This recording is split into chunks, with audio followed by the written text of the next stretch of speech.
বন্ধুরা, ধ্রুবক রাশি কাকে বলে, চলরাশি কাকে বলে, চলো এই দুটি প্রশ্নের উত্তর চটপট জেনে নেওয়া যাক এবং রাশি দুটি ঠিক ঠিক কী বা কেমন বিষয় তা জেনে নিই। বন্ধুরা, এই ভিডিওর আগের ভিডিওতে তোমরা রাশি বা পদ বলতে কি বোঝো তা জেনেছ। এই রাশি দুই প্রকার, প্রথমটি ধ্রুবক রাশি ও দ্বিতীয়টি চলরাশি। কোনো গাণিতিক ঘটনা বা কোনো গাণিতিক সমস্যার অন্তর্গত যে রাশির মান অবস্থার পরিবর্তনের সাথে পরিবর্তিত হয় না, একই থাকে, তাকে ধ্রুবক রাশি বা ধ্রুবক বলে।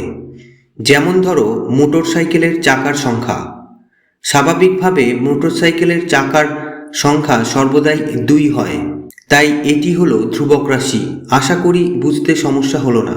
তাহলে যে কোনো গাণিতিক ঘটনা বা সমস্যার অন্তর্গত যেসব রাশির মান অবস্থার পরিবর্তনের সাথে সাথে পরিবর্তিত হয় তাদের চলরাশি বা চল বা চলক বলে।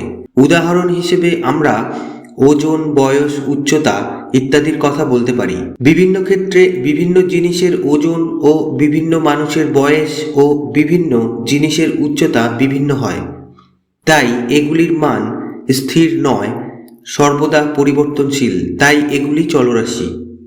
চলরাশিগুলিকে সাধারণত বিভিন্ন ইংরাজি অক্ষর যেমন এ, বি, এক্স, ওয়াই, জেড ইত্যাদি দ্বারা প্রকাশ করে লেখা হয়। বন্ধুরা, আশা করি তোমরা বুঝতে পারলে। যদি কোনো অসুবিধা হয় তাহলে প্লিজ কমেন্ট করে জানাও। চ্যানেলটাকে প্লিজ সাবস্ক্রাইব করো এবং পাশের বেল আইকনটা প্রেস করো। ভিডিওটা যদি ভালো লাগে প্লিজ লাইক করতে ভুলো না। এতক্ষণ ভিডিওতে সাথে থাকার জন্য ধন্যবাদ।